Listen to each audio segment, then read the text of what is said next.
सब बच्चे हाथ जोड़ो। जय बोलो महावीर भगवान की, अनंत सिद्ध परमेष्टि भगवानों की, आचार्य भगवान श्री वाधीव सिंह की, छत्र चूड़ामणि एवं गद्य चिंतामणि ग्रंथों की, जीवनधर भगवान की, लक्ष्य नामक ग्रंथ की, मुनि श्री प्रणम्य सागर जी महाराज की, इस युग के प्रथमाचार्य श्री चारित्र चक्रवर्ती आचार्य भगवान श्री शांत सागर जी महान मुनिराज की, सभी को जय जिनेन्द्र, जय दूजड़ंदो। बहुत अच्छा लग रहा है, बच्चे प्रतिदिन कक्षा में आ रहे हैं। सभी बच्चे प्रतिदिन आएँ, कोई भी स्वाध्याय की कक्षा को मिस ना करें। कोई भी बड़ा बच्चा हो या छोटे बच्चे हों या उनके अध्यापक गण हों, है ना। अध्यापकों को भी कुछ ना कुछ नई चीज़ सीखने को यहाँ से इस कक्षा से मिल रही होगी, तो वे लोग भी पूरा प्रयास करें। ठीक है। कल हमने क्या सीखा था? जीवनधर चरित्र के माध्यम से एक कथा है, लेकिन कथा से हमें अपना चरित्र निर्माण सीख रहे हैं। छोटे बच्चे आने वाले समय में बड़े हो जाएंगे, है ना। हाँ, हम भी बेटा जब 12th तक पढ़ाई करी थी, तब उस समय तक जो स्कूल में नैतिक शिक्षा सिखा दी गई, उस समय तक जो घर पे हमारे परिवार वालों ने, माता पिता ने, दादा दादी ने, अन्य परिवारीजनों ने जो शिक्षा दे दी, बस वहीं तक वह शिक्षा ग्रहण हुई। उसके बाद तो सामाजिक व्यवहारिक ज़िंदगी में, कॉलेज में, है ना, पढ़ाई करने में और बाद में सीए करने में, उसके बाद नौकरी करने में कुछ भी नैतिक शिक्षा सीखने को नहीं मिली। वो तो बाद में कुछ वर्ष पहले जब जैन धर्म के ग्रंथों का स्वाध्याय प्रारंभ किया तब मिली। तो इसलिए आप लोग अभी छोटे बच्चे हो, ये गुरुकुल के माध्यम से जो नैतिक शिक्षा, जिसको अंग्रेजी में मोरल एजुकेशन बोलते हैं, है ना, कि हमें कैसे जीना है, कैसे रहना है, कैसे व्यवहार करना है, बस यही थोड़ी सी उम्र है। इसमें अगर जितना सीख गए तो सीख जाओगे, बाद में कोई गारंटी नहीं है। हो सकता है यहाँ से बच्चे बाद में जब 12th कर जाएंगे तो अपने अपने अलग अलग चले जाएंगे। ज़रूरी नहीं है सब लोग यहीं पर जुड़े रहें। हम लोग तो कोशिश करेंगे कि कुछ बच्चे यहाँ अध्यापक बने, कुछ आगे चल कर के शास्त्री का अध्ययन करें, संस्कृत पढ़ें, ज्योतिष पढ़ें, वास्तु पढ़ें, योगा पढ़ें, अंग्रेजी सीखें, विदेशी भाषाएं भी सीखें और अपने देश की भाषाएं, प्राकृत, संस्कृत इत्यादि प्राचीन ग्रंथों का अध्ययन करें। परंतु आवश्यक नहीं है कि आप सभी बच्चे इस विद्या में, इस ज्ञान में आगे बढ़ें। तो इसलिए यह कुछ वर्ष आप लोगों के लिए बहुत महत्वपूर्ण है। इस समय जितना भी आप ज्ञान, सम्यक ज्ञान सीख जाओगे, नैतिक शिक्षा सीख जाओगे, वह जीवन भर जड़ की तरह से आपको काम करेगी। एक पेड़ की जैसे जड़ होती है ना, रूट, जड़ ही पेड़ को खड़े करके रखती है जीवन भर। अगर किसी पेड़ के नीचे जड़ काट दी जाए, जड़ हटा दी जाए, तो कुछ ही दिन में वह पेड़ सूख करके गिर जाता है। ज़रूरी नहीं है कि आपको इतना बड़ा पेड़ काटना पड़े। आप लोग अभी छोटे बच्चे हो, आपकी अगर रूट, जड़ अगर अच्छी हुई, धर्म के साथ आचरण करना आपने सीखा, पढ़ा, आप जीवन में बहुत सफलता को ग्रहण करोगे, कभी भी पाप इत्यादि नहीं करोगे। उसके कारण से आपको इस जन्म में तो सुख मिलेंगे ही मिलेंगे, उसके साथ कहीं अगले भव में, अगले जन्म में जहाँ पर भी जाओगे बहुत सुखी रहोगे। तो इसी भावना के साथ पर यहाँ पर ज्ञानदानम गुरुकुल की अभिषेक भैया जी यहाँ बैठे हैं। इन्होंने हमारे अंदर विचार आया था 3 वर्ष पहले, 2.5-3 साल पहले। कितने साल हो गए भैया जी? 2.5-3 साल हो गए भैया जी को। इनकी शक्ल देख के विचार आया था कि ये बड़े योग्य हैं इस कार्य में, कि अपने को कुछ करना चाहिए। तो एक बच्चे से इन्होंने शुरू किया, है ना, कीर्ति थी और एक मिथिलेश, 1-2 बच्चों से प्रारंभ किया और आज 5 जगह गुरुकुल हैं और धीरे धीरे और भी स्थानों पे बढ़ेंगे। लगभग 300-400-500 बच्चे कहीं ना कहीं प्रत्यक्ष अप्रत्यक्ष रूप से जुड़े हुए हैं। तो हम लोगों का यही उद्देश्य है कि आप लोगों की जड़ें मजबूत हों। आने वाली पीढ़ी में हम लोग वर्तमान में जो लोग पाप इत्यादि करते हैं उनको तो नहीं ठीक कर सकते। परंतु आप लोग जब बड़े हो जाओगे, आप लोग इस देश की बागडोर, अपने समाज की बागडोर संभालोगे, और जो वर्तमान में बड़े हैं वह हमारी तरह बूढ़े हो जाएंगे। जो बूढ़े हैं वो अपने अपना जीवन पूरा करके चले जाएंगे। अधिकतम 10-15 साल में आप लोगों के ऊपर इस पूरे देश की, इस विश्व की बागडोर आने वाली है, आप जैसी उम्र के लोगों में, है ना। छोटे बच्चे बड़े बनते हैं, बड़े और बड़े बनते हैं, फिर निकल जाते हैं। यही संसार की रीति है। तो धीरे धीरे आप भी जब बड़े होगे, फिर बूढ़े होगे, फिर आप भी इस संसार में किसी न किसी अन्य को अपनी शिक्षा दे करके चले जाओगे। तो यहाँ पर इस जीवनदर चरित्र से, छोटे से प्रसंग से, पिछले 8-10 क्लासेज हो चुकी हैं, उसमें हमने अभी तक यही सीखा कि छोटा सा बच्चा है, परंतु उससे पिछले जीवन पे कुछ गलतियाँ हुई थीं, उसके बाद उसने उनको सुधारा होगा और वर्तमान में बड़ा पुण्यशाली बन करके वह उत्पन्न हुआ है। 4 गलतियाँ कल सिखाई थी मुनि महाराज जी ने, किनके माध्यम से, जो गुरुदेव उस बच्चे को पढ़ाने के लिए ले गए थे कि अब तेरा समय आ गया है, अब तुझे हम धर्म की शिक्षा, तत्व का ज्ञान देंगे। परंतु एक हमें प्रॉमिस कर, एक वचन दे कि काष्ठांगार को अभी 1 वर्ष तक नहीं छेड़ोगे, नहीं मारोगे, तब तक तुम पहले धर्म सीखो, तत्व सीखो। क्या बताया उसको कि 4 प्रकार से अगर कोई भी व्यक्ति गलतियां करता है तो वह गर्त में जाता है, यानी नीचे जाता है। कौन कौन सी गलतियां करता है? यौवन का मद। अभी जब आप बच्चे बड़े हो जाओगे, कुछ लोग बच्चे बड़े हैं, अध्यापक भी बड़े हैं, अगर युवावस्था का घमंड करते हैं कि मैं बहुत सुंदर हूँ, बलशाली हूँ, एक दिन खत्म हो जाएगा। पुरानी, अब आजकल तो वीडियोज़ हैं, फ़ोटोज़ हैं, है ना, आपके परिवार की और किसी आपके आदर्श की। आप देखिएगा कभी पुरानी वीडियो, 15-20 साल पहले वीडियो बनने लग गई थी कि जो लोग पहले बहुत युवा थे, आपके फिल्मी हीरो हीरोइन जो पुराने आदर्श थे, है ना, चाहे वह राज कपूर रहे हों इस ज़माने के, उसके बाद देवानंद रहे हों, बहुत सारे कपूर इत्यादि आए, खान भी आए, वो सारे अपना जीवन पूरा करके मर गए वर्तमान में, पिछले कुछ वर्षों में। तो वर्तमान में जितने जो आपके आदर्श अगर हीरो हीरोइन हैं, वो भी कुछ दिनों बाद चले जाएंगे, है ना। तो ऐसे लोगों को आदर्श मत बनाओ जो फिल्मों में गलत आचरण करते हैं, गलत चीज़ों की शिक्षा देते हैं। युवा अवस्था के मद में वो भी बहुत घमंड में चूर थे, जब शराब पीते थे, जुआ खेल के दिखाते थे।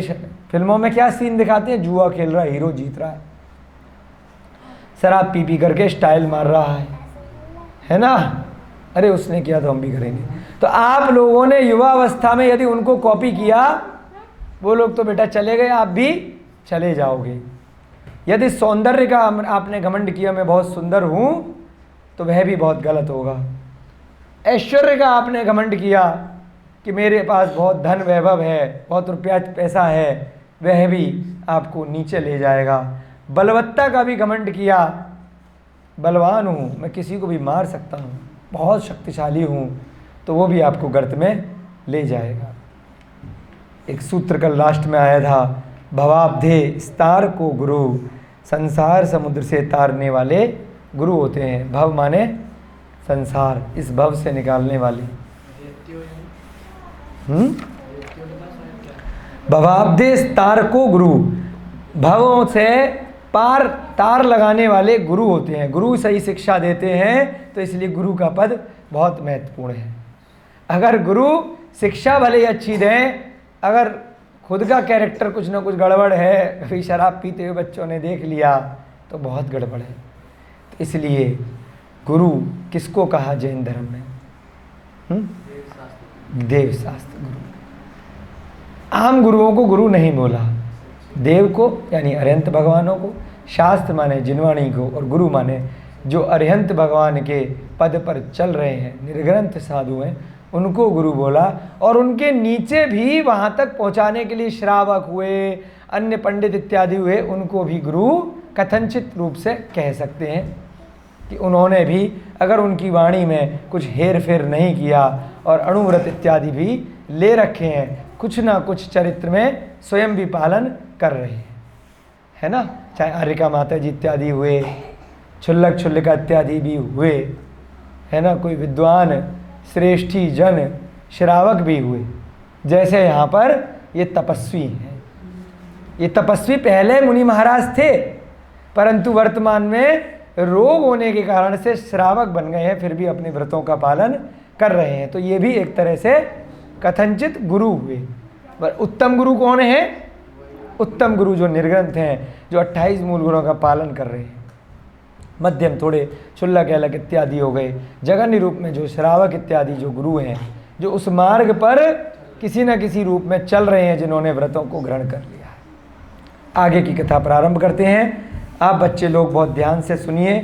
थोड़ा से शब्द हमारे बच्चों की भाषा से थोड़े से डिफ़िकल्ट हो सकते हैं, परंतु साधारण भाषा में भी प्रयोग करने का प्रयास बीच बीच में हंसी मजाक में हम करते रहते हैं। इसलिए शुद्ध शब्द बोलने का हम भी प्रयत्न करते हैं, जिससे कि धीरे धीरे आप भी जो हंसी मजाक के शब्द हैं उनसे बाहर निकलें। होता है ना यारी दोस्ती में जो साधारण हम बातचीत करते हैं, उसी बातचीत को अगर आप एग्ज़ाम में लिखने लग जाओगे, आप स्वयं भी कभी परीक्षण करना, तो भाषा थोड़ी बदल जाती है ना। जो आप घर में अपने दोस्तों से बातचीत करोगे, ओए इधर आ, अबे, है ना, कुछ भी इस टाइप से, अबे गाली के मतलब बातचीत बुलाने के लिए, वो तो कोई ऐसी दिक्कत नहीं है ना। वर्तमान की बहुत सारी भाषाओं का सम्मिश्रण है। तो जो भाषा में आप लोग आम जन में बात कर लोगे, अपने मम्मी पापा से भी कर लोगे, जब आप लिखने बैठोगे किसी घटना को, तो ज़रूरी नहीं है आप ऐसे शब्दों का प्रयोग करोगे। एग्ज़ाम में या आपको बोला गया कि बेटा आप अपने प्रिय मित्र के ऊपर 10 लाइन 20 लाइन लिखो, तो मित्र से जैसे लड़ाई झगड़ा होता है, जैसे गाली गलौज हो जाती है, उठा उठा के फेंकते, तो वो बातें नहीं लिखोगे, उसकी अच्छाई लिखोगे। और जितना भी आपका ज्ञान है उसके अनुरूप शब्द थोड़े से अच्छे प्रयोग में लाओगे, है ना। तो इसी कारण से हम भी यहाँ पर प्रयास करते हैं कि ग्रंथ में जो अच्छे अच्छे शब्द लिखे हैं, हम भी अपनी भाषा में संयम के साथ में थोड़े अच्छे शुद्ध शब्दों को प्रयोग में करें, आप बच्चों के लिए भी, जिससे कि धीरे धीरे सुन कर के आप लोगों को भी कुछ ना कुछ ऐसे अच्छे शब्द हिंदी के, संस्कृत के, आपके भी मन मस्तिष्क पे वो शब्द आए। हमने भी कैसे सीखे? ग्रंथों का स्वाध्याय जब निरंतर किया, आचार्यों के शब्द पढ़े, विद्वानों के मुख से कक्षाएं हमने भी अटेंड करी, तो वो कैसे बात कर रहे हैं, पढ़ा रहे हैं।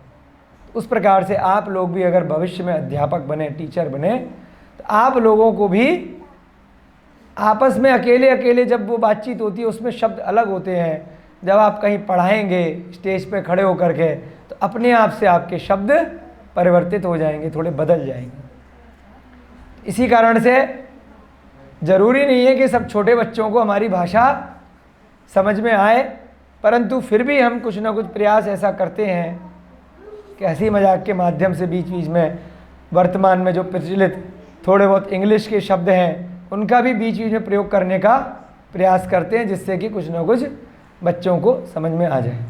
और अभी समझ में नहीं आएगा तो निरंतर उन शब्दों का बार बार प्रयोग में आएगा, तो धीरे धीरे आपको वह बात, वह भाषा समझ में आने लगेगी। हाँ, वही तो। अब भैया जी हैं, अभिषेक भैया जी यहाँ पे गुरु जी हैं, जब ये आपकी कक्षा पढ़ा करके कभी हमसे अकेले बात करते तो नॉर्मल बात होती है। फिर हम इनका शाम को कई बार गणेश प्रसाद वर्णी जी का स्वाध्याय पढ़ा रहे हैं, इतने सुंदर शब्द बोलते हैं, है ना, पता नहीं कहाँ से सरस्वती मुख पे आती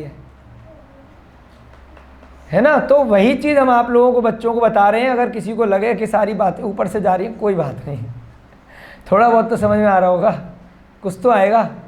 फिर धीरे धीरे यहाँ पर हमारे गुरुकुल में जो भैया जी लोग जो पढ़ा रहे हैं, वह मैंने कई बार देखा है, जो बड़े बच्चे हैं उनको खड़ा करके लिखवाना या बुलवाना शुरू करते हैं। तो आप लोग स्वयं की परफॉर्मेंस खुद भी देखते होंगे, जो नीचे बैठ करके आपकी परफॉर्मेंस आती है और जब आप खड़े होकर बोर्ड पे पढ़ाते हो तब आपकी परफॉर्मेंस 10 गुना बढ़ जाती है। कॉन्फिडेंस भी बढ़ता है, आत्मविश्वास भी बढ़ता है, और साथ साथ आपको पढ़ाने में चीज़ें जल्दी याद होने लग जाती हैं, बताने में, है ना। और बहुत अच्छे से आपका आगे जो आपकी योग्यता निकल कर के आती है वह बहुत अच्छी है। तो इसीलिए बच्चों को घबराना नहीं है। अगर गुरुजी कहते हैं कि आज तुम्हें पढ़ाना है, 10 मिनट आज तुम्हें पढ़ाना है, जो भी याद किया है वो विषय सामने खड़े होकर के सुनाना है, घबराना नहीं है। उससे धीरे धीरे आपकी प्रतिभा में बहुत निखार आएगा, है ना।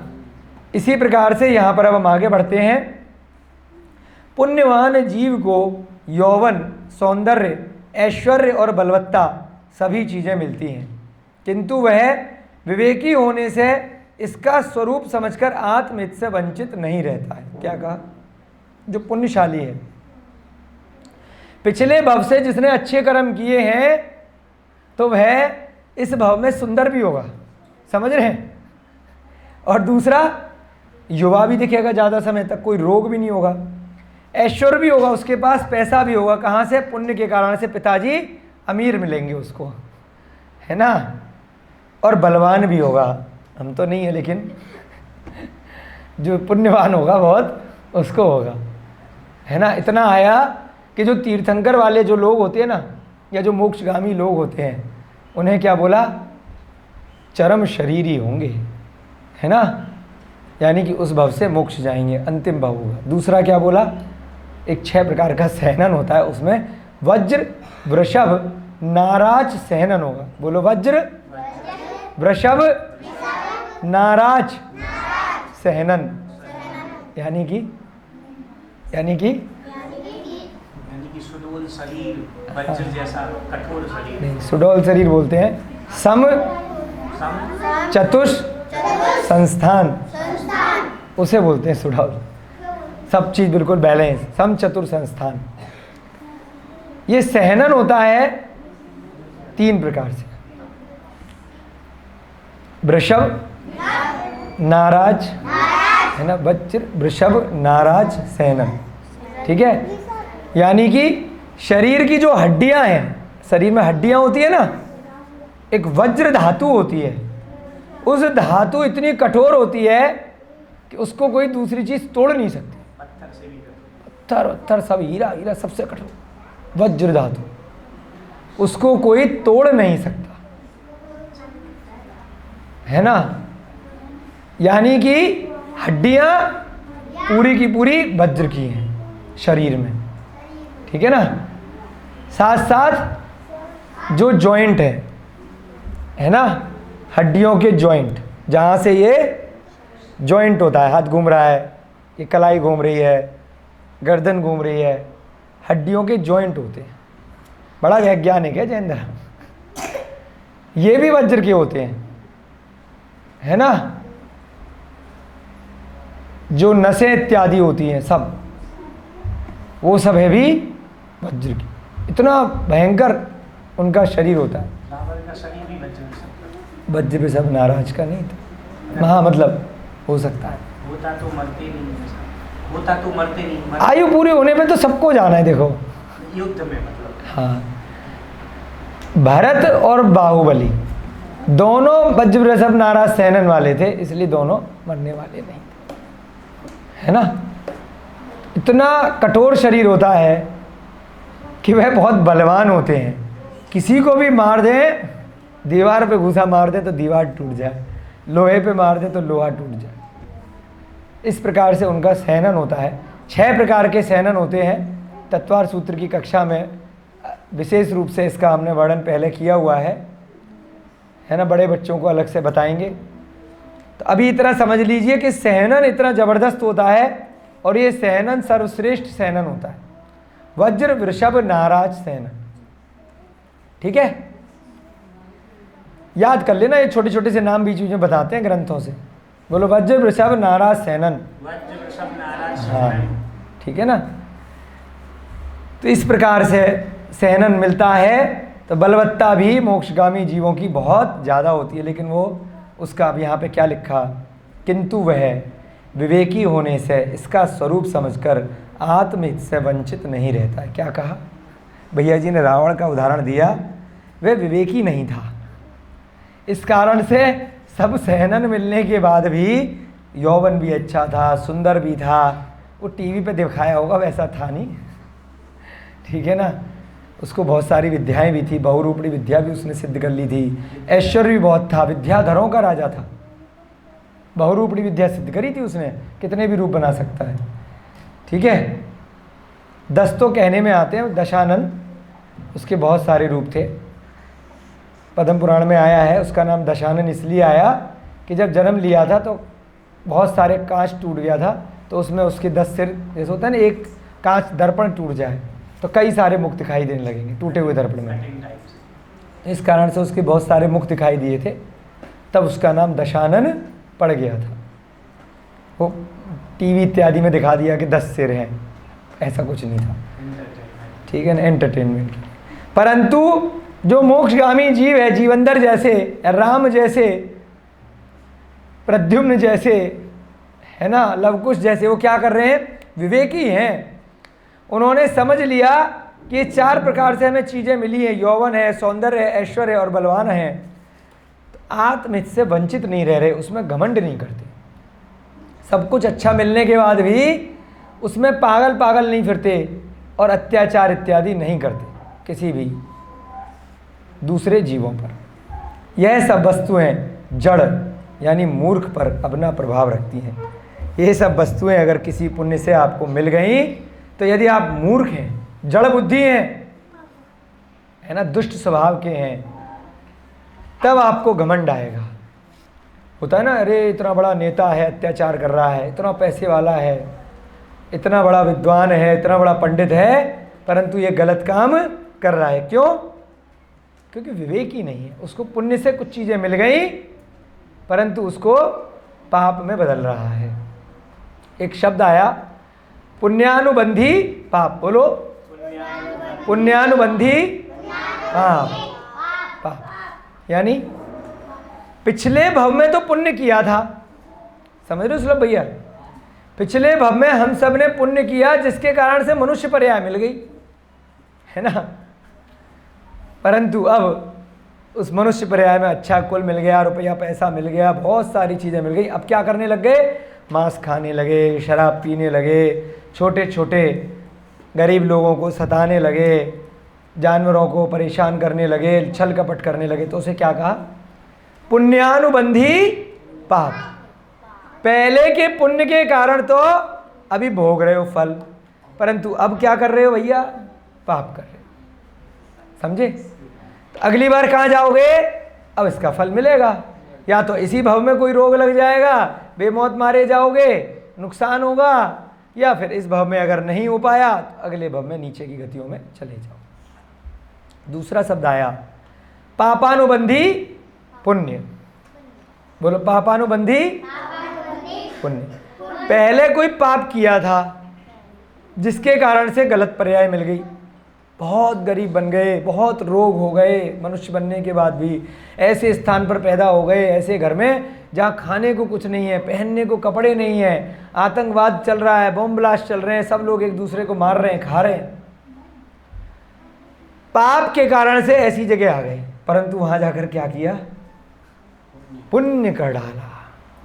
कौन उदाहरण है, पीछे फोटो लग रही है, शांति सागर महाराज। कितना ऐसा युग चल रहा था, अंग्रेजों का शासन चल रहा था, है ना, कितना बुरा समय था। इधर भारत पाकिस्तान के बंटवारे हो रहे थे, लोग कितने दुखी थे, परेशान थे, परंतु क्या किया, मेरे को किसी से कोई मतलब नहीं है, मुझे तो अपनी आत्मा का कल्याण करना है, ये चक्करबाजी तो चलती रहेगी अनादिकाल से, आज यहाँ कल वहाँ। अभी इन दोनों का युद्ध हो रहा है, भारत पाकिस्तान का, कभी अलग अलग छोटे छोटे राज्यों का युद्ध हो रहा है, कभी किसी का हो रहा है, कभी अड़ोसी पड़ोसी का हो रहा है, उसमें भी तो लोग एक दूसरे का सर फाड़ देते हैं, कभी घर घर में भाई भाइयों का हो रहा है। युद्ध तो अनादिकाल से जीवन भर चलता ही आ रहा है, कभी समाप्त थोड़ी होने वाला है। तो उन्होंने धर्म का स्वरूप समझा, उन्होंने उस काल में, निकृष्ट काल में मुनि दीक्षा ली, आचार्य बने, है ना, तो उसमें पुण्य पुण्य कमाया। और तीसरा कौन सा आया, पुण्यानुबंधी पुण्य। पुण्य के कारण से, पिछले पुण्य के कारण से इस भव में बहुत सब कुछ योग्य सामग्री मिली, कुछ भी विपरीत विषय वस्तु है ही नहीं, फिर भी उसमें झूमे नहीं, पगला नहीं गए, अरे पहले इसको भोग तो लूँ, इतना पैसा मेरे बापूजी ने छोड़ा, इतना साधन कि भैया पूरा घर भरा पड़ा है हीरे मोती जवाहरात से, पूरा महल खजाना की खजाना है, पहले इसको भोग तो लूँ, तभी तो बैठूंगा दीक्षा लेकर के या कुछ पुण्य के काम करूँगा, दान इत्यादि करूँगा, पहले भोगूंगा। मेरे पिताजी ने कहा है नगर में जितनी स्त्रियां पसंद आ जाए उनसे शादी कर सकता है, पहले उनको भोग तो लूँ तब जा कर के कुछ पुण्य का काम करूँगा। तो क्या हो गया, पुण्यानुबंधी तो हुआ, परंतु उसने कहा नहीं पिताजी मुझे कुछ नहीं चाहिए है, मुझे ना तो इस राजपद की आकांक्षा है, न इस धन की आकांक्षा है, न इस यौवन की आकांक्षा है, और न ही इस शक्तिशाली शरीर की आकांक्षा है। उसने क्या कहा, मैं तो आत्महित में लगूंगा। बड़ी मुश्किल से चारों चीज़ें योग्य विषय वस्तु बहुत मुश्किल से मिली हैं, मैं तो निर्गंत पद को प्राप्त करूंगा और मोक्ष जाऊंगा। कौन है उदाहरण, फोटो लग रही है यहाँ देखो, कौन है इसका उदाहरण, कौन है इसका, ऊपर फोटो लग रही है बेटा देखो, महावीर भगवान, इस युग के, इस भारत देश के पहले प्रधानमंत्री थे ये, हैं लोकतंत्र के पहले प्रधानमंत्री थे, वर्तमान शासन नायक, वैशाली के राजा थे, कोई छोटे मोटे नहीं थे, हम और आपकी तरह। पूरा लोकतंत्र जो भी पार्लियामेंट चलती है ना, इन्होंने ही बनाई थी, मोहर लगना सील लगना इन्होंने ही सिखाया था, भगवान महावीर ने, वर्धमान स्वामी ने। राजा थे राजा, हैं चारों चीज़ें थी इनके पास, क्या क्या, यौवन सुंदरता, 30 साल की उम्र में दीक्षा ले ली थी, है ना, सब कर लिया उसमें, राजा भी बन गए, लोकतंत्र भी बना लिया, सब कार्य कर लिए मात्र 30 वर्ष की उम्र में, ठीक है ना।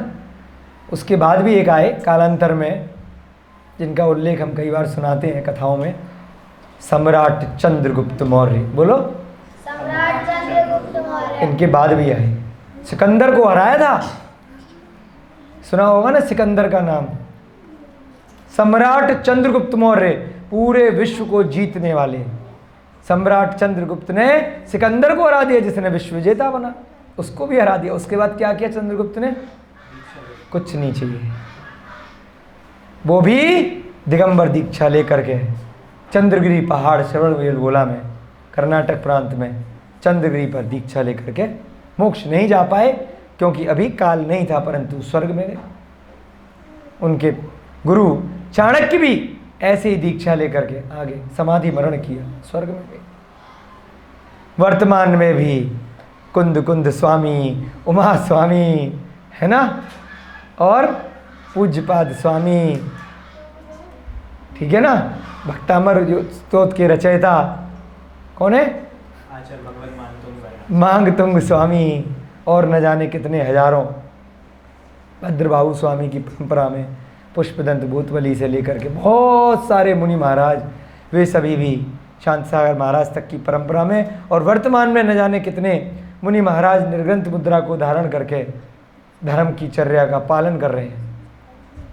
बहुत सारे वर्तमान युग के पढ़े लिखे लोग, बड़े बड़े IAS डॉक्टर इंजीनियर, है ना, CA लोग भी दीक्षा ले लेते हैं और निर्गंथ चर्या का पालन करते हैं, इन चारों चीज़ों को छोड़ देते हैं। क्या कहा, जो इन चारों के मद में चूर रहता है उसे क्या कहा, मूर्ख है।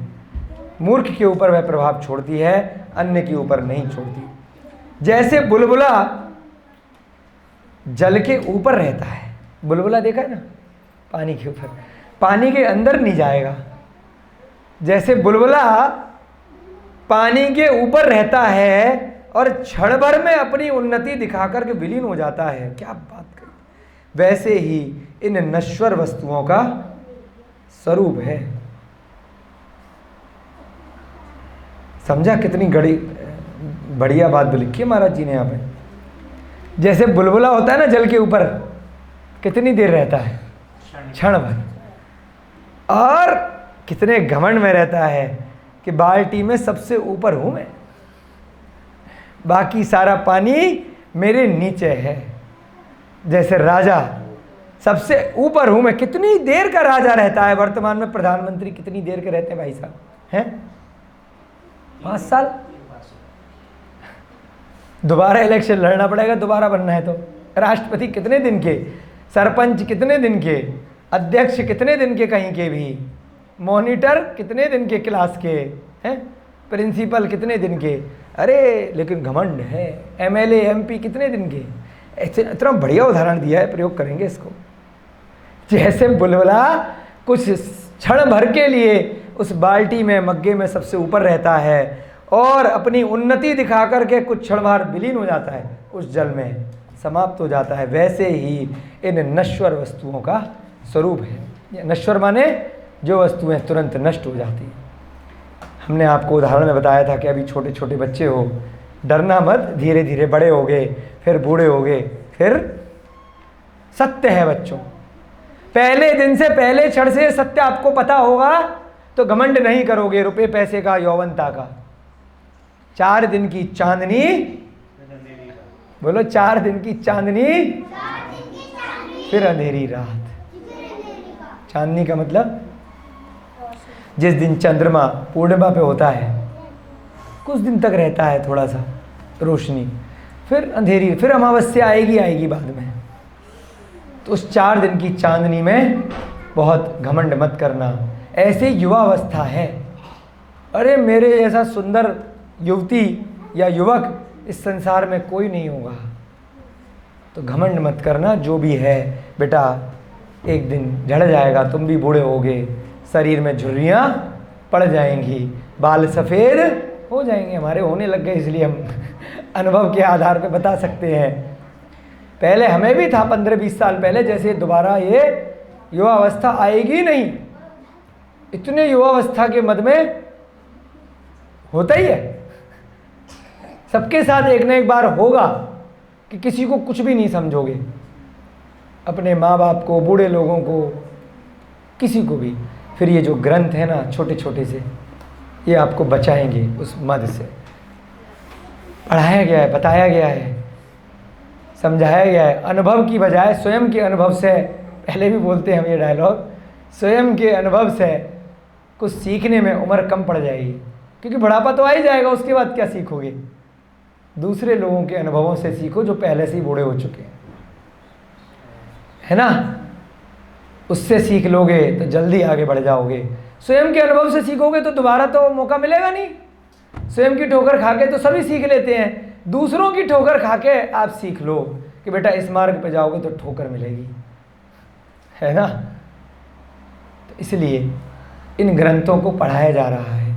उस जल के बुलबुले के समान में है ये 4 चीज़ें, थोड़ी देर के लिए यश देंगी। अगर घमंड में चूर रहोगे तो फिर आगे कुछ नहीं मिलने वाला।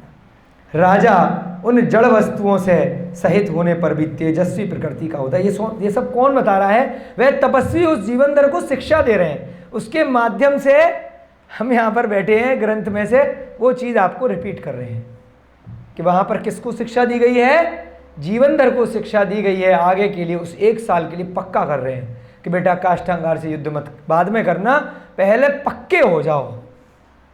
भयंकर तरीके से प्रवचन दे दे करके वो तपस्वी उस जीवन दर को पूरा कठोर बना रहे हैं अंदर से। जैसे हम यहाँ पर आप लोगों के अंदर बीज बो रहे हैं। हो सकता है 10-20 बच्चे ऊपर ऊपर से निकाल रहे हो, इधर से सुनी, इधर से बाहर, अपना गेम खेलने में, मस्ती मारने में कोई दिक्कत नहीं है ना। 10-20% तो सुन रहे होंगे, क्या दिक्कत है, अपना काम चालू। कुंदकुंद स्वामी के एक ग्रंथ का प्रसंग याद आता है। तमिलनाडु के पहाड़ों पर उन्होंने लिखे समय सार इत्यादि अष्टबाहु। तो किसी प्राकृत की गाथा में जब हम अध्ययन कर रहे थे, वहाँ एक प्राकृत का पद्य आया था। किसी ने प्रश्न पूछा होगा कि भैया यह पहाड़ में पत्थरों की खुदाई कर करके क्यों टाइम पास कर रहे हो? ना कोई जीव जंतु है, ना कोई आदमी है, किसके लिए ग्रंथ लिख रहे हो? ये उल्लेख आया है। उन्होंने यह सोच करके उस ग्रंथ का जब अंत किया ना, सुलभ जी खुद ही लिख दिया, यदि कोई एक जीव भी इस ग्रंथ को पढ़ करके अपना कल्याण कर ले, एक जीव, कल्याण कर लेगा तो मैं अपनी ये ग्रंथ की रचना सफल मानूंगा। ऐसे थे कुंदकुन आचार्य, उन्हें भीड़ नहीं चाहिए। यहाँ पर 20, 25, 40 बच्चे बैठे, एक जीव के भी समझ में आ गया, ये वीडियो के माध्यम से किसी अन्य के जो यहाँ नहीं भी बैठे किसी के समझ में नहीं आया, हमारे ही समझ में आ गया, बाकी होता हमें मतलब नहीं है। आपको पढ़ाने के लिए हमने भी तो पढ़ा ना, अगर हमारे ही समझ में आ गया तो हम यहाँ पर ये स्वाध्याय कराना सफल मानेंगे। समझ रहे बात को? ये हम नहीं कह रहे कुंदकुन आचार्य जैसे आचार्य बोल करके करें। तो इसलिए हम तो पक्के हैं कि कोई सुने ना सुने, किसी के समझ में आए नहीं आए, कोई अमल करे ना करे, हमें तो अपनी टाइम पे कक्षा करनी है। हमारे तो समझ में आएगा, किसी और क्या ही नहीं आए। इसीलिए इसको क्या बोला? स्वाध्याय। संधि विच्छेद करो, स्व प्लस अध्याय। हम तो स्वयं के लिए पढ़ा रहे हैं आनंद के साथ में, उसमें पर का भी स्वाध्याय हो जाए तो ये तो सोने पे सुहागा है, दोनों की लॉटरी लग गई, बहुत अच्छी बात है। पुण्य अनुबंधी पुण्य। आप भी सीखो, हम भी सीख रहे है ना गुरुजी। तो ऐसे पढ़ाया करो जब भी गुरुकुल में पढ़ाओ कि स्वयं भी सीखने को मिल रहा है कुछ ना कुछ। अपना तो स्वाध्याय हो ही रहा है ना, कोई सुने या ना सुने। तो यहाँ पर इसलिए उसे बच्चे को पक्का कर रहे हैं वो जी तपस्वी महाराज कि राजा उन जड़ वस्तुओं से सहित होने पर भी तेजस्वी प्रकृति का होता है। ये सारी मूर्खता की जो वस्तुएं हैं कि उसे यौवन मिला है, सारी चीज़ें मिली है, फिर भी क्या है, जो अच्छा राजा है, योग्य राजा, वो तेजस्वी बन के रहेगा, वो कभी भी धर्म के विरुद्ध आचरण नहीं करेगा। अच्छे राजा के गुण क्या है? वह पुत्र को, वो प्रजा को पुत्र की तरह पालेगा। इसलिए नहीं करेगा कि प्रजा है तो लूटो, खूब टैक्स लगाओ और अपना घर अपना महल भरते रहो, प्रजा के ऊपर खूब गुंडागर्दी करो, 5 साल ही तो मिले गुंडागर्दी करने के, अत्याचार करने के। अच्छा राजा किसे बोला? भगवान राम जैसे को, कि जैसे मैं अपने पुत्र के साथ व्यवहार करता हूँ वैसे ये सारी प्रजा मेरे पुत्र या पुत्री की तरह हैं। उनके दुख सुख में मैं रोता हूँ, मैं उन्हें ज्ञान देता हूँ, उन्हें बचाता हूँ। अगर उन्होंने कोई गलती करी है, अगर उन्होंने कोई पाप किया है तो मैं उन्हें, अपने बच्चों को भी सजा देता हूँ, मैं प्रजा को भी उसी प्रकार से दूंगा। दोनों को एक समान मानते हैं। राजा के गुण सिखा रहे हैं तपस्वी उसको कि बेटा कल को तुझे राजा बनना है तो क्या होना चाहिए? राजा दूरदर्शी होना चाहिए। ध्यान दीजिए, कोई बात नहीं, बच्चों को बैठे रहने दो।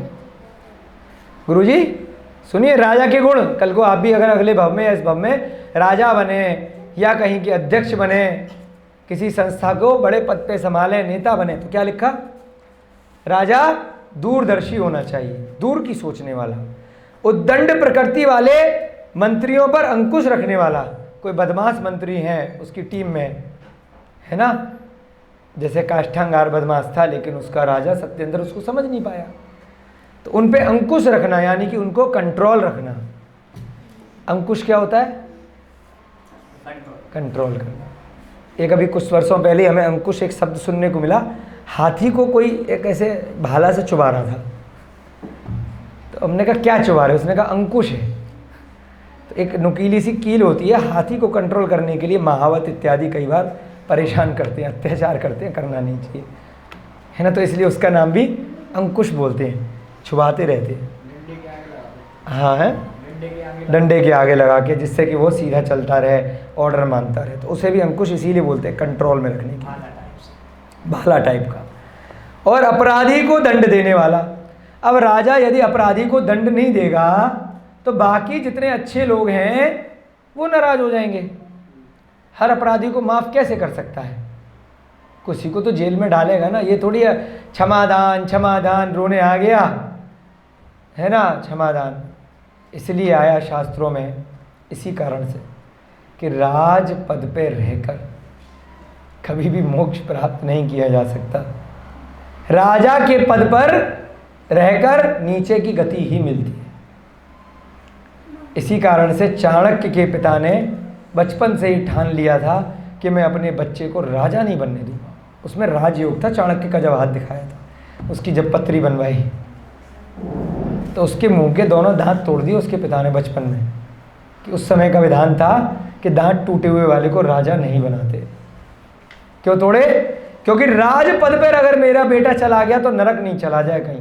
कारण क्योंकि उसे न्याय करने के लिए कुछ लोगों को सजा देनी पड़ जाएगी और कुछ लोगों को नहीं देनी पड़ेगी, जिनके खिलाफ कुछ अन्याय हुआ है, तो दोष तो उसे भी लगेगा।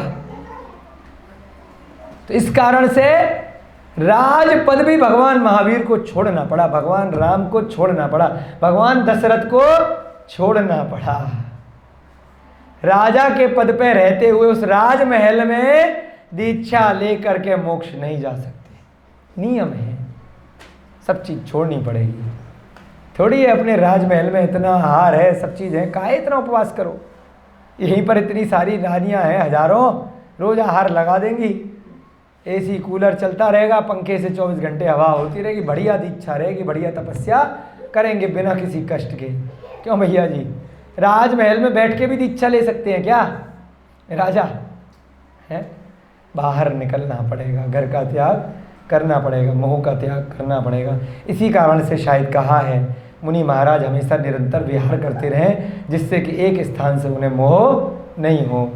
बस आयु के अंत में जब समाधि इत्यादि संलेखना लेनी हो, शरीर इस लायक न रहा हो कि बहुत ज़्यादा विहार कर पा रहे हो, तब उनके लिए विधान आया कि फिर वो एक स्थान पर रुक सकते हैं, परंतु मोह का त्याग करेंगे, संलेखना व्रत इत्यादि का धारण करेंगे। या फिर चतुर्मास के समय में जीव हिंसा से बचाने के लिए वर्षा योग जो चल रहा है, जब वर्षा का समय चल रहा है, सड़क पे चलने में बहुत सारे जीव जंतुओं की उत्पत्ति हो जाती है, इसलिए 4 माह तक अधिकतम एक स्थान पर रहेंगे, धर्म की प्रभावना करेंगे, वर्षा योग बोला।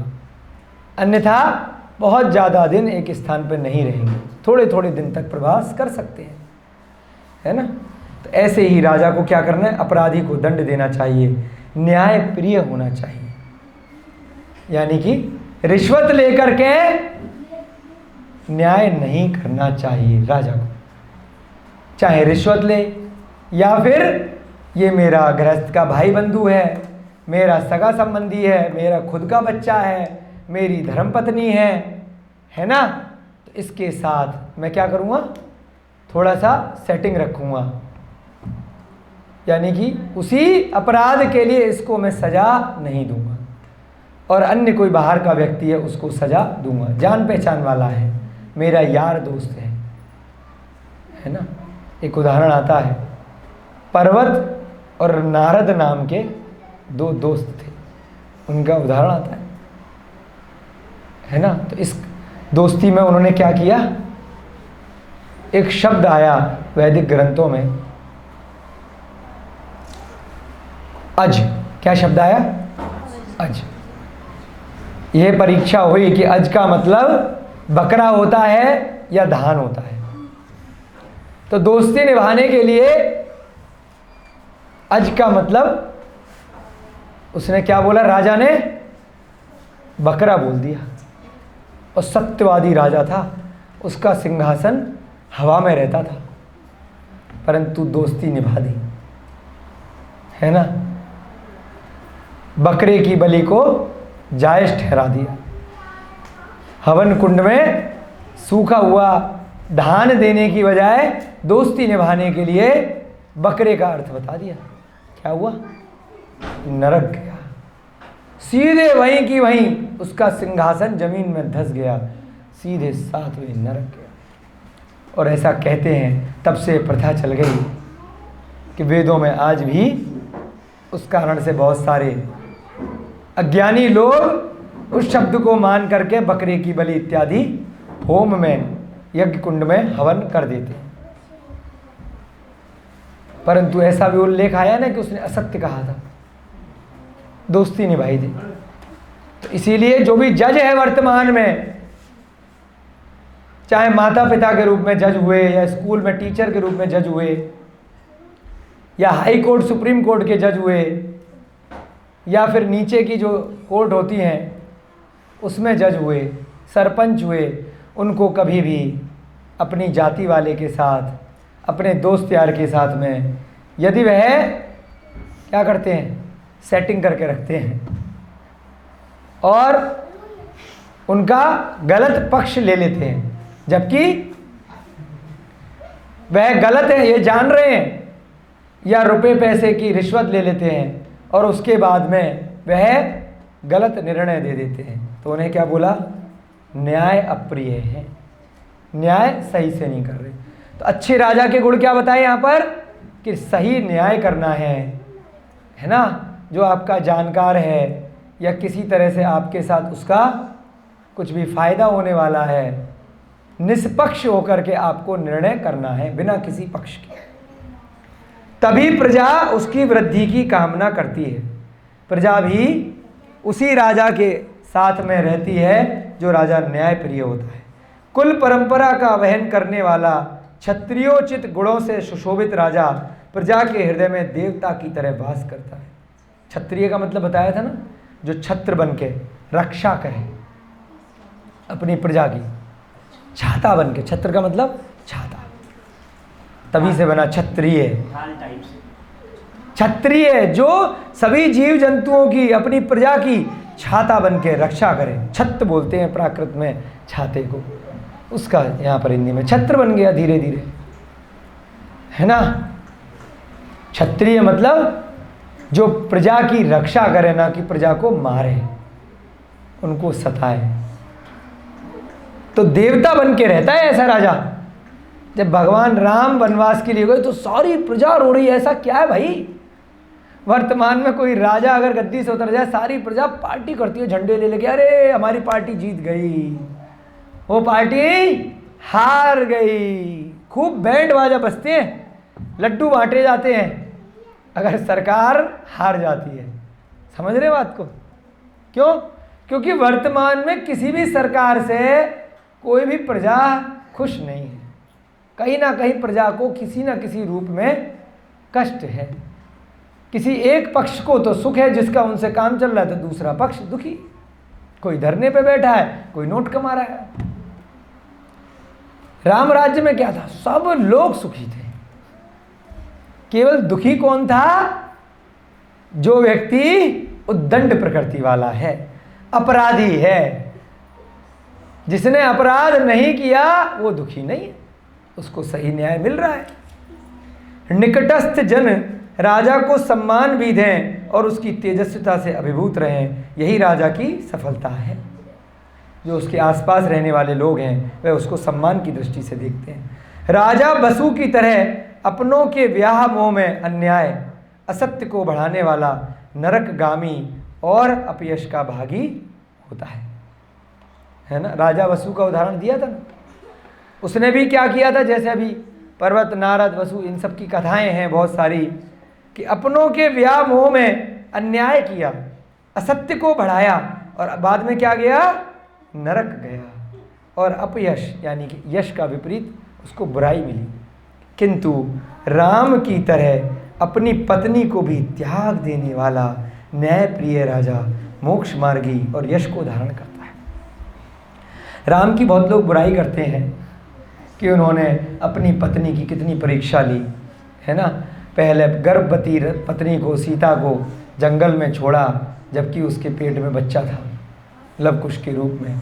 उसके बाद जब बच्चे बड़े होकर के दोबारा सीता के साथ उनका मिलन हुआ, तब अग्नि परीक्षा ले ली, फिर से अग्नि में झोंक दिया। कितनी बुराई करते हैं लोग राम की, जो राम को अच्छे से नहीं जानते हैं। उनकी मजबूरी थी, कारण क्या था? लोगों ने आके कहा, लोक अपवाद हुआ कि ये आपकी पत्नी है, इतने दिन रावण के पास रह कर के आई, तब तो आपने साथ में रखा हुआ है, और यही कार्य अगर नगर में किसी और की पत्नी के साथ होता है तो उसके लिए आपका विधान है कि वह साथ में नहीं रहेगा, उसका शील भंग हो चुका है। तो इस कारण से उनको समझ में आया कि लोग, पब्लिक की बातें किस प्रकार से हैं। अच्छा ठीक है, आपने जैसा कहा, अब अगर नगर में भी कभी ऐसा होगा तो तब भी उसके साथ भी ऐसा ही करेंगे, और अपनी पत्नी को भी छोड़ दिया। ये नहीं था कि वो सीता से दुखी थे, खुद भी बहुत दुखी हुए जब सीता को छोड़ा ना। ऐसा नहीं है कि सुखी हो गए, स्वयं भी बहुत दुखी हुए, परंतु फिर भी छोड़ा। उसके बाद पुनः जब अग्नि परीक्षा ली तो कोई टाइम पास के लिए नहीं ली, तब भी वही लोक अपवाद, कितने वर्षों बाद आई है, पता नहीं कहाँ कैसे रही होगी। तो तो अगर इसका शील भंग नहीं हुआ है, यह पतिव्रता है, अपने पति के अलावा इसने मन वचन काय से किसी भी अन्य व्यक्ति को नहीं चाहा है, आज ही इस अग्नि में कूद जाए। और अग्नि यदि जल हो गई तो ये ठीक है, नहीं तो यह गलत है। अग्नि क्या हुई? जल में परिवर्तित हो गई। उसके बाद सीता ने कहा बहुत परीक्षा दे ली, अब तो एक ही परीक्षा देंगे, मोक्ष की परीक्षा। स्त्री पर्याय का छेदन क्रिया, आर्यका माता जी बन गई, पृथ्वीमती माता जी के अंदर दीक्षा ली, स्वर्ग में देव बनी, अब अगले भव में मोक्ष भी जाएगी। तो यहाँ क्या विधान आया? राम की तरह अपनी पत्नी को भी त्याग दिया। राम का उपहास लोग उड़ाते हैं इस घटना से कि बड़े ऐसे राम की तुम पूजा करते हो जिसने अपनी पत्नी को छोड़ दिया। अरे जब छोड़ा था तब छोड़ा था, उसके बाद तो दीक्षा लेके भगवान बन गए ना। हम तो उस जिनेंद्र भगवान के अनुयायी हैं जो राम छोड़ो, हम तो कुंभकर्ण की भी पूजा करते हैं। क्यों अभिषेक गुरु जी? हम तो मेघनाथ की भी पूजा करते हैं जब बावन गजा जाते हैं, या जब उनकी कहीं पर भी मूर्ति होती है। हम तो गुणों की पूजा करते हैं, हम तो व्यक्ति की पूजा करते ही नहीं है। मोक्ष मार्गस्य नेतारम भेतारम कर्म भूभृताम ज्ञाताराम विश्व तत्वाराम वंदे तद्गुण लब्धे। हम तो गुणों की वंदना करते हैं, हम तो व्यक्ति की वंदना करते ही नहीं। हम तो अरिहंत भगवान के गुणों की वंदना करते हैं। ऐसे अरिहंत भगवान जिन्होंने 4 प्रकार के घातिया कर्मों का नाश कर दिया है, ऐसे सिद्ध भगवान जिन्होंने 8 प्रकार के घातिया और अघातिया दोनों कर्मों का नाश कर। हम तो ऐसे विरले जीव हैं, आप हमें कब समझोगे? है ना? कैसे समझोगे? जब स्वाध्याय करोगे। इसलिए राम ने क्या किया क्या नहीं किया, ऐसे तो बहुत सारे और भी जीवों ने, रावण ने भी बहुत गलत काम किया। हम तो रावण की भी अगले भव में तीर्थंकर के रूप में, भविष्यगामी तीर्थंकर के रूप में हम तो उन्हें भी पूज लेते हैं, उनका भी अर्घ चढ़ा लेते हैं। हमें क्या दिक्कत है? हम तो गुणों की पूजा कर रहे हैं। गुणों से सीखो, अब गुणों से मत सीखो। व्यक्ति नहीं, गुणों की पूजा करो। एकमात्र जैन धर्म ही ऐसा है जिसमें शरीर की पूजा नहीं करी है, जिसमें गुणों की पूजा करी है। गुण माने अच्छाइयाँ, अच्छाइयों की पूजा करो। अगर किसी व्यक्ति में कोई बुराइयाँ हैं, उनको साइड में कर दो, उसकी अच्छाइयाँ को ग्रहण करो। है ना? वो कौन सा सूत्र है? दृष्टि गुण ग्रहण का भाव रहे, दृष्टि दोषों पर ना जावे। है ना? कोई बुरा कहे जा अच्छा, लक्ष्मी आवे या जावे। कितना बढ़िया सूत्र है। केवल गुण लेंगे हमें। ठीक है, इस प्रकार से आप लोग यहाँ पे सीख रहे हैं। हो रहा है आपकी कक्षा का समय या बचा है कुछ? चलिए 5 मिनट बचे हैं, जल्दी से ये पैराग्राफ और पूरा करेंगे। इस तरह राजोचित गुणों से जीवन धर को कुशल बनाकर गुरु ने कहा। अब ये थोड़ा सा एक पैराग्राफ में प्रवचन दिया हमने, इसमें आधा पौन घंटा लगाया, क्योंकि भाव डालने थे आपके अंदर कि यदि आपको कोई पद मिल जाए, आप अपने घर में सबसे सीनियर बन जाएं, है ना, दादा बन जाएं या पिता बन जाएं या रानी बन जाए, मतलब आपकी चले, तो आपको कैसे चलानी है? धर्म के साथ चलानी है। ऐसे नहीं कि अब तो मेरी चल रही है, अब तो मैं जो चाहूँगी कुछ दिन के लिए मेरे हिसाब से चीज़ें चलेंगी, ऐसा मत करना। सास बन जाए, रानी छोड़ो। आजकल बहुत सारी बहुओं के ऊपर ऑर्डर चलाने लगती है सास, फिर बहू आ जाती है अंग्रेजी बोलने वाली, अच्छा अलग रहेंगे। या तो इस घर में पति को सेट कर लेती है, या तो सासू माँ रहेंगी या मैं, चॉइस इज योर्स, देख लो पति देव। नहीं तो मायके जा रही हो अभी शाम की टिकट से, या तो माँ को साइड करो। बहुत सुनाती है मेरे को। कारण सासू माँ को बड़ी मुश्किल से बहू मिली है, इतने सालों से इंतजार कर रही थी, अब तो ऑर्डर मारेगी ना। सामंजस्य बिठाओ वर्तमान युग के हिसाब से, दोस्ती करके रखो, क्या दिक्कत है ना? कहीं आप झुको कहीं वो झुकेगी। अगर आप ही आप ऑर्डर मारोगे तो दिक्कत आएगी, फिर वो आपके साथ रहना ही नहीं चाहेगी, फिर तो और अकेले रहना पड़ेगा, क्या फ़ायदा, है ना? तो जो आप लोग बच्चे अगर भविष्य में सासू माँ बन जाओगे, तो शादियाँ भी नहीं हुई है, आपकी हो गई है तो ध्यान रखना, है ना? बच्चों की शादी हो जाए तो सामंजस्य बिठा करके रखना, क्योंकि वर्तमान में ही इतनी दिक्कतें आ रही हैं। कोई भी लड़की बाहर से आती है, सास ससुर के साथ रहना नहीं चाहती है, भविष्य में तो पता नहीं क्या होने वाला है। तो इसलिए दोस्ती करके रखो। इस तरह उसने क्या किया, राजोचित गुणों से जीवन भर को कुशल बना दिया गुरु ने, कि राजा बनेगा तो क्या क्या तुझे करना है। अब मैं कृतार्थ हो गया, अब मैंने अपना सारा ज्ञान हे जीवनधर तुझे बांट दिया, कृतार्थ हो गया, मैं कृत हो गया, अब मेरा ड्यूटी पूरी हो गई, मेरा रोग भी ठीक हो गया। क्या बोले, तेरे कारण से मेरा जो भस्मक व्याधि थी, खाए जा रहा हूँ, खत्म ही नहीं हो रहा है, तेरे चक्कर में मेरा रोग दूर ठीक हो गया। अब मैंने तेरे को शिक्षा दे दी, अब मैंने तेरा जो ऋण था वो चुका दिया। तत्पर सूत्र में आया है, 5वें अध्याय का एक सूत्र आया है, बोलो, परस्परो परस्परोप ग्रहो जीवाना, परस्परोप ग्रहो जीवाना। परस्पर सभी जीव एक दूसरे पर उपकार करते हैं। आप सब बच्चे हम पे उपकार कर रहे हो, हम आपके ऊपर उपकार कर रहे हैं। गुरु शिष्य एक दूसरे पर उपकार करते हैं, राजा प्रजा एक दूसरे पर उपकार करते हैं। कोई मालिक है किसी कंपनी का और कोई एम्प्लॉय है, वो भी एक दूसरे पर उपकार कर रहे हैं। एम्प्लॉय की भी मालिक को ज़रूरत है और मालिक की एम्प्लॉय को ज़रूरत है। मम्मी बच्चों पे आपके उपकार कर रही हैं, खाना बना के खिला रही हैं, बच्चे उसकी सेवा कर रहे हैं, उस पर उपकार कर रहे हैं, बुढ़ापे में सेवा करेंगे, वर्तमान में कर रहे हैं। संसार में कोई भी जीव ऐसा नहीं है जो एक दूसरे पर उपकार नहीं कर रहा। पेड़ पौधे आपके ऊपर उपकार कर रहे हैं, आप पेड़ पौधे को जल देकर उनके ऊपर उपकार कर रहे हो, ठीक है ना। तो यहाँ पर उन गुरु महाराज ने क्या कहा कि बेटा तूने मेरे ऊपर उपकार किया था, मेरी भस्मक व्याधि ठीक हुई थी, अब मैंने भी तेरे ऊपर उपकार कर दिया, तुझे पढ़ा लिखा दिया, तुझे राजा के योग्य क्या कार्य करने हैं वो बता दी। तो अब इस कारण से मेरा भी रोग ठीक, मैं पुनः आत्महित के लिए जिन दीक्षा ग्रहण करूँगा। कमाल की बात है, मैंने तेरा ऋण चुका दिया। अब मेरा क्यों दीक्षा छोड़ी थी, रोग हो गया था, इस कारण से पुनः कपड़े पहनने पड़ गए थे मजबूरी में। अब मैं ठीक, तू ठीक, मैं चला अपने रास्ते। ये ले भाई कपड़े संभाल, ये मेरा केस लो, ला मेरा पीछी कमंडल, मैं चला जंगल। है कमाल की बात है, देखो मजाक थोड़ी, क्या क्या उदाहरण है। बस इसलिए मैंने दीक्षा उसी दिन छोड़ देता जिस दिन तूने मुझे भोजन कराया, भस्मक व्याधि ठीक हो गई। लेकिन नहीं, तूने मेरे ऊपर ऋण दिया है, मुझे तेरे को सिखाना है, कल को मैं तुझे सिखा करके अपना काम पूरा करके जाऊंगा।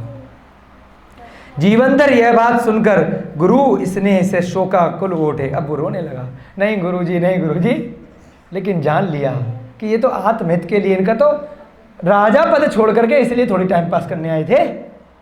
आर्यवर्मा नाम के राजा थे, आर्य नंदी नाम के मुनि थे, तो इनका तो सही काम यही था। उसने शोकाकुल हो गया, पहले तो रोया। उन्होंने गुरु से 1 वर्ष तक अपनी छत्र छाया में और अपने ऊपर कृपा बनाए रखने की प्रार्थना करी। अब क्या कहा, देखो आपने मुझसे 1 साल का प्रॉमिस लिया है, तो मैं भी आपसे 1 साल का वादा लेता हूँ, वचन लेता हूँ कि आप मेरे संपर्क में रहो, अपने दिशा निर्देश में मुझे पढ़ाते रहो, छत्र छाया बना करके रखो। गुरु ने कहा, देखो बेटा, गुरु भी बड़े चालू हैं, हमारे सद उपदेश ही तुम्हारे लिए छत्र छाया का कार्य करेंगे। क्या बात, ऐसे तो पता नहीं कितने लोग आएंगे। अपना काम हुआ और चलते बनो। अभी एक आएगा, फिर उस 1 साल में और कोई मिल गया तो अभी एक पत्नी रो रही है, अरे भाई साहब आप दीक्षा लेने क्यों जा रहे हो, बस कुछ दिन और रह लो, कुछ दिन और रह लो। ऐसा भी उल्लेख आया है कि पत्नी प्रेग्नेंट थी, भाव हो गए समूसरण में जाकर के कि दीक्षा लेनी है। पत्नी बहुत रोई, कि समझाया, क्या कहा, खट तिलक कर दिया उसके गर्भ के ऊपर कि ये जो बच्चा आया अपने भाग्य से जिएगा, मेरा समय आ गया, मैं तो जा रहा हूँ। पुत्र हो पुत्री हो कुछ भी हो, पुत्री भी संभाल ले। हाँ मतलब अपने भाग्य का खाएगा। मैं रह भी लूंगा तो क्या कर लूंगा, पुत्र कपूत तो बोलो, पुत्र कपूत तो का धन संचय, पुत्र सपूत तो का धन संचय। अगर पुत्र बहुत बुरा है पुत्र बहुत बुरा है, पुत्र बहुत बुरा है, तो उसके लिए उसके लिए पैसा इकट्ठा करके पैसा इकट्ठा करके छोड़ के जाने की छोड़ के जाने की जरूरत क्या है? जरूरत क्या है? वो सारे पैसे को वो सारे पैसों को बर्बाद कर देगा। बर्बाद कर देगा। और पुत्र अगर सपूत है, बहुत गुणवान है, उसके संस्कार आपकी तरह अच्छे हैं, उसके संसार तो उसके लिए भी उसके लिए भी पैसा छोड़ के जाने की क्या ज़रूरत है? पैसा छोड़ के जाने वो अपने आप कमा लेगा। वो अपने आप कमाने संस्कार दो, ज्ञान दो। तो ऐसे ही यहाँ पर क्या कहा, बेटा तेरे को पढ़ा दिया ना, तो जो मेरा उपदेश है, जो संस्कार हैं, यही तेरे लिए छत्र छाया का काम करेंगे। उन्हीं उपदेशों को याद रखना, जरूरत पड़े तो जंगल में आ जाना मेरे पास कुछ दिक्कत आए तो मैं तेरे सर पे बैठने वाला नहीं हूँ, तुम निश्चिंत रहो। गुरु आर्य नंदी ने, अरे वाह, ये तो हमें पता ही नहीं था। अंतिम तीर्थंकर श्री महावीर स्वामी के पाद मूल में जिन दीक्षा धारण करी। कहाँ करी? ये तो लाइव थे, बाद की घटना नहीं है। ये भगवान महावीर के समय की घटना है, जीवनधर जी की। पहले ही बताया है कि उनके समय के कुछ वर्षों बाद तक मोक्षगामी जीव हुए हैं, अनुबद्ध केवली और कुछ अन्य केवली। तो उन्हीं के समय में भगवान महावीर के समोसण में दीक्षा ले ली। भैया अभी भगवान महावीर हैं, 1 वर्ष बाद हुए नहीं हुए, मैं मौका क्यों छोड़ूं? मौका छोड़ के इसलिए आया था, रोग हो गया था, हैं? दोबारा कल को मिले नहीं मिले, भाई तेरे को शिक्षा दे दी ना, मेरी ड्यूटी थी, क्योंकि तूने मेरा रोग ठीक किया है। अब मैं तो कपड़े उतारे और भाग करके कहाँ पहुँचे?